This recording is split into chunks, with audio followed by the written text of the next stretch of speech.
in his book. You're looking at them. You're not even looking at me. Of course I'm looking I thought we were talking. Gary Habermas goes through this in his book, and he outlines the minimal facts argument. The nature of eyewitness testimony is that not all the minimal facts have to align, just like in any court case. But what are the main facts? Every eyewitness testifies that Jesus was not in the tomb altogether. That's the nature of eyewitness testimony.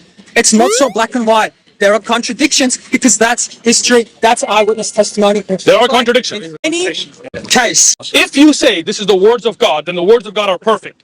And historic inaccuracies, where one is wrong because the other, they cannot be the word of God. The word of God is 100% perfect, like the Quran, and you cannot show me one inconsistency in the Quran. And when you see something that has falsehood, and you can't even tell me which one is right and wrong, then leave that which is error and follow that which is perfect.